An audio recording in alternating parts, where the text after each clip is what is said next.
जय हिंद साथियों, exam pass के यूट्यूब चैनल में आपका स्वागत है। आशा करता हूँ आप सभी अच्छे होंगे। तो जैसा सभी को पता है कि आगामी जो दरोगा आने वाला है, दरोगा एग्ज़ाम और बिहार पुलिस एग्ज़ाम, उसके लिए हम लोग डेली एक टेस्ट सीरीज चला रहे हैं। किसका? तो ज्ञान बिंदु जीएस एकेडमी का, ठीक है। और इस सिलसिले में चैनल पे एक डेली वीडियो अपलोड होता है, आप उसे बस आपको देखना है। वो 50 क्वेश्चन का ही वो डेली टेस्ट होता है। तो आज वाले टेस्ट में हम क्या देखेंगे? तो आज वाले टेस्ट में आपको मिलेगा सोशल साइंस का टेस्ट। देखिए, इसका डेट देख लीजिए आप, 7/8/2024 का है, ठीक है।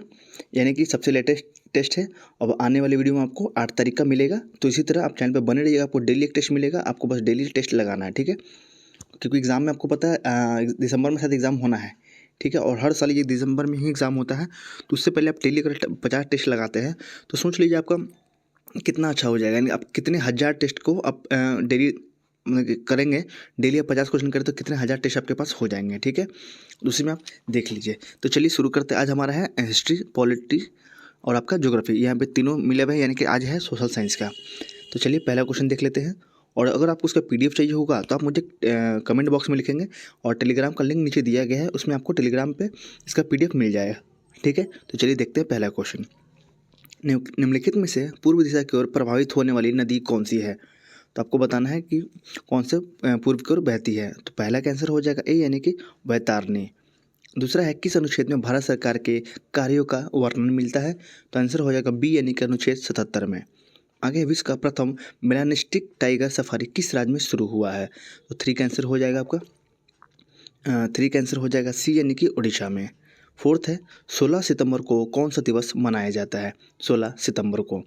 तो फोर का आंसर हो जाएगा बी, यानी कि विश्व ओजोन संरक्षण दिवस। फाइव है भारतीय संविधान में सहकारी समिति का वर्णन किस अनुच्छेद में किया गया है? तो फाइव के लिए जाएंगे, आंसर हो जाएगा बी, यानी कि 43 बी में। आगे है आकाश में सबसे निचले स्तर का बादल कौन सा है? तो सिक्स का आंसर हो जाएगा बी, यानी कि स्तरी मेघ। सेवन है पी के थुंगन समिति किससे संबंधित है? आंसर हो जाएगा सेवन का ए, यानी कि स्थानीय स्वशासन से। एट है स्थानीय स्वशासन के प्रतिनिधि को चुनाव लड़ने की न्यूनतम उम्र कितनी होनी चाहिए? तो आंसर हो जाएगा सी, यानी कि 21। नाइन है किस धातु सभ्यता स्थल से दो कमरे का बैराक मिला है? तो नाइन का आंसर हो जाएगा सी, यानी कि हड़प्पा। आपको इसमें मैच करना है और सही कोड का चयन करना है, ठीक है। तो हम देखेंगे 10, इसका आंसर हो जाएगा बी, यानी कि वन का हो जाएगा आपका 2। राज हो जाएगा आपका राज्यपाल, ठीक है। संघ हो जाएगा आपका प्रधानमंत्री। थ्री हो जाएगा ग्राम पंचायत हो जाएगा आप सरपंच, और नगर निगम हो जाएगा आपका महापौर, ठीक है। अब देखेंगे भारत सरकार का प्रथम विधि अधिकारी कौन होता है? तो 11 का आंसर हो जाएगा आपका सी, यानी कि महान्यायवादी। 12 है पोर्ट लुइस किस देश की राजधानी है? क्या है? Port Louis. आंसर हो जाएगा बी, यानी कि मॉरिशस की। आगे है कौन सा ग्रंथ तमिल व्याकरण है? तो कौन सा बताएंगे? तो 13 का आंसर हो जाएगा आपके लिए डी, यानी कि तोलकापियम। आगे है वाकाटक राजवंश के बाद किस राजवंश ने दक्षिण भारत में शासन किया? तो 14 का आंसर हो जाएगा डी, यानी कि चालुक्य ने। 15 है अशोक के टोपरा अभिलेख किसने सर्वप्रथम खोजा था? तो आंसर हो जाएगा सी, यानी कि फिरोज शाह तुगलक ने। आगे है सर्वप्रथम कृषि का साक्ष्य किस स्थल से प्राप्त हुआ था? 16 का आंसर हो जाएगा बी, यानी कि मेहरगढ़ से। आगे है रेहल्ला पुस्तक किसके द्वारा लिखा गया है? तो 17 का आंसर हो जाएगा सी, यानी कि इब्न बतूता के द्वारा। 18 है निम्नलिखित स्वतंत्रता संघर्ष की घटनाओं पर विचार करना है, और आपको बताना है कि उपयुक्त सभी घटित वर्ष के क्रम से आपको व्यवस्थित करें, यानी कि क्रम आपको बताना है 18 का। तो आंसर हो जाएगा 18 का सी, यानी कि पहले हुआ था 4, यानी कि अगस्त प्रस्ताव। उसके बाद हुआ था आपका व्यक्तिगत सत्याग्रह, उसके बाद हुआ था क्रिप्स मिशन, उसके बाद हुआ था भारत छोड़ो आंदोलन, ठीक है। आगे है 19 मिशन दिव्यास्त्र का संबंध किस मिसाइल रक्षा प्रणाली से है? दिव्यास्त्र किससे रिलेटेड है? तो 19 का आंसर हो जाएगा सी, यानी कि अग्नि 5 से। आगे है मुंडेश्वरी महोत्सव बिहार के किस जिला में मनाया जाता है? 20, इसका आंसर हो जाएगा बी, यानी कि कैमूर भभुआ। 21 है किसी लोकतंत्र प्रणाली में संसदीय कार्यपालिका से क्या अभिप्राय है? तो 21 का आंसर हो जाएगा डी, यानी कि ऐसी कार्यपालिका जो संसद के बहुमत के समर्थन पर निर्भर हो, ठीक है। चलिए 22 है आपको बताना है निम्नलिखित में से दक्षिण एशियाई क्षेत्रीय सहयोगिता संगठन का वर्तमान सदस्य कौन सा है? कोड की सहायता से आपको चुनना है। तो 22 का आंसर हो जाएगा डी, यानी कि 1 2 3 4, यानी कि भारत, भूटान, बांग्लादेश और मालदीव। इसमें म्यांमार नहीं है। आगे है रिंग ऑफ फायर से क्या अभिप्राय है 23। तो इसके लिए अब जाएंगे 23 का ए हो जाएगा, यानी कि प्रशांत महासागर के चारों ओर ज्वालामुखी का एक श्रृंखला से ये रिलेटेड है। आगे है सबसे पुराना परमाणु विद्युत गृह कौन है 24 के लिए जाएंगे, आंसर हो जाएगा सी यानी कि तारापुर। अब देखेंगे 25 सिंधु घाटी सभ्यता से संबंधित निम्नलिखित कथनों पर आपको विचार करना है और आपको बताना है सही कथन इसमें आपको चुनने हैं।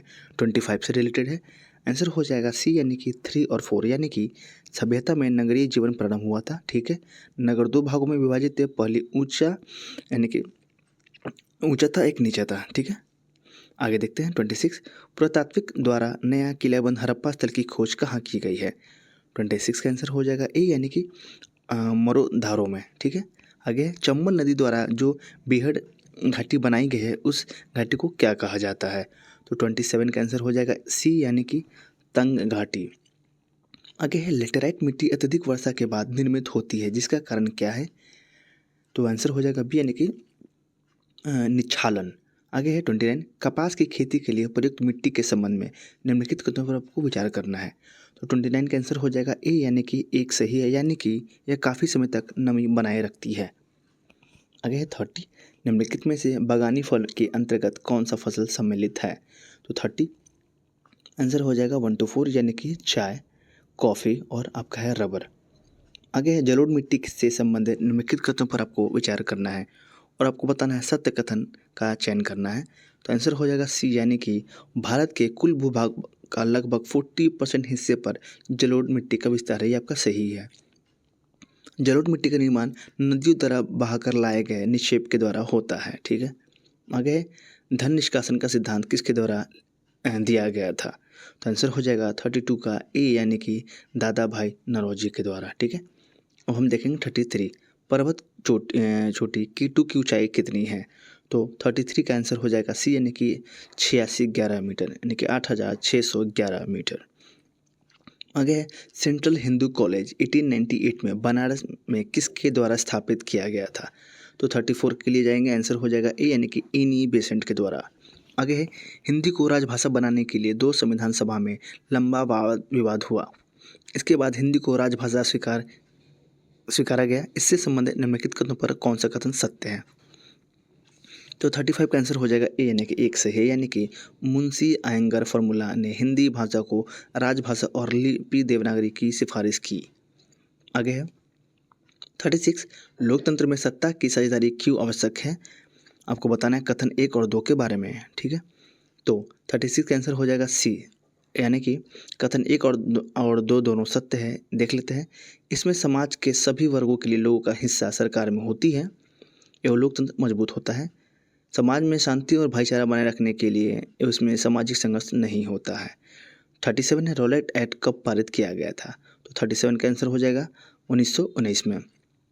आगे है भारतीय मानसून को प्रभावित करने वाला कारक कौन सा है, आपको सही कथन का इसमें चयन करना है कौन सा है 38 तो आंसर हो जाएगा डी, यानी कि इसमें सारे सही है, यानी कि अवस्थिति, भूतापीय और जलीय तापमान के दर में अंतर, हवाओं का मौसमी बदलाव और ITCZ। ठीक है, चलिए 39 वैज्ञानिक द्वारा हाल ही में विकसित राजलक्ष्मी और पूसा सुगंधा किस फसल की किस्म है तो 39 के लिए जाएंगे, आंसर हो जाएगा सी, यानी कि यह है चावल का प्रकार। 40 है संविधान में संशोधन की आवश्यकता समय समय पर क्यों होती है, आंसर हो जाएगा ए, यानी कि समय के साथ बदलते परिस्थिति के कारण संविधान में बदलाव जरूरी होता है। 41 निम्नलिखित पहाड़ी में से कौन सी पहाड़ी मेघालय पठारी का भाग है तो 41 के लिए जाएंगे, तो इसका आंसर हो जाएगा डी, यानी कि गारो पहाड़िया। 42 निम्नलिखित कथनों में से कौन सा कथन सत्य का आपको चयन करना है, बताना है, तो आंसर हो जाएगा 42 के लिए जाएंगे डी, यानी कि भारत में सभी धर्मों का समान संरक्षण प्राप्त है। अब हम जाएंगे 43 के लिए, आपको इसमें बताना है ये पास किस जिला में किस राज्य में है। ठीक है, चलिए 43 के लिए जाते हैं, इसका आंसर हो जाएगा डी, यानी कि ए का 3 हो जाएगा। जो जिला कहाँ पर आपको मिलेगा, जम्मू कश्मीर में नाथुला मिलेगा आपको सिक्किम में। ठीक है, और आपको बोमडिला मिलेगा आपको अरुणाचल प्रदेश में और शिपकिला मिलेगा आपको हिमाचल प्रदेश में। ठीक है, चलिए आगे चलते हैं 44 पृथ्वी व पर वनस्पतियों और वन्य जीवियों को निम्नलिखित में से किससे खतरा नहीं है, आंसर हो जाएगा वनोरोपण एवं सामाजिक कृषि से। अब हम चलेंगे 45 की तरफ। भारतीय स्वतंत्रता की संघर्ष से संबंधित निम्नलिखित कथनों पर विचार कीजिए और इन्हें घटित वर्षों के अनुसार व्यवस्थित पर उपयुक्त सही कथन का चयन कीजिए। 45, तो इसका आंसर हो जाएगा डी, यानी कि 1324, ठीक है। इसका आंसर हो जाएगा 1324। आपका पहले ये था 1, फिर आपका ये हो जाएगा 2, उसके बाद आपका ये हो जाएगा 3 और ये आपका 4 तो है ही, ठीक है। चलिए 46, निम्नलिखित कथनों पर आपको विचार करना और बताना है कौन सा कथन इसमें सत्य दिए गए हैं। तो आंसर हो जाएगा सी, दोनों सही है, यानी कि लोकतंत्र में समानता के अभिप्राय सभी नागरिक के लिए समान अधिकार व अवसर सुनिश्चित करना है, ठीक है। समानता समाज में विभाजन और भेदभाव को कम करती है और सभी व्यक्ति को एक समान मानवीय दृष्टिकोण से देखती है। आगे है राष्ट्रपति के राष्ट्रीय आपातकाल शक्ति पर विचार करना है। 47, इसका आंसर हो जाएगा सी, यानी कि दोनों सही है, यानी कि प्रधानमंत्री और मंत्रिपरिषद की लिखित सिफारिश पर कभी भी आपातकाल को लागू कर सकते हैं। आगे है लोकसभा द्वारा संकल्प पारित कर राष्ट्रपति को भेजा जाता है तो वह आपातकाल वापस लेने के लिए बाध्य है। 48, निम्नलिखित कथनों को आपको ध्यानपूर्वक पढ़िए और न्यायालय के निर्णय के खिलाफ कभी भी आप अपील नहीं कर सकते। बिना किसी वारंट के तलाशी गिरफ्तार ली जा सकती है। इससे आम जनता तीव्र प्रतिक्रिया व्यक्त की।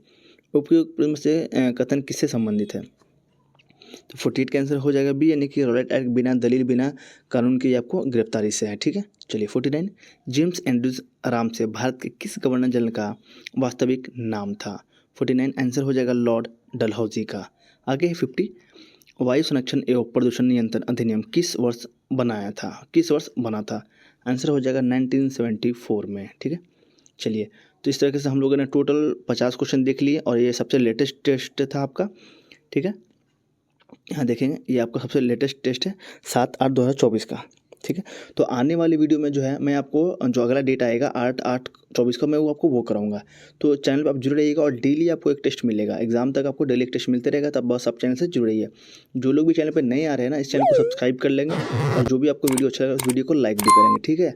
और आप चैनल से बने रहिए, आपको सारे वीडियो मिलते जाएंगे। और जिनका भी एग्जाम बिहार पुलिस में अच्छा गया है या क्या स्कोर कर रहे हैं आप मुझे कमेंट बॉक्स में एक बार बताएंगे, ठीक है।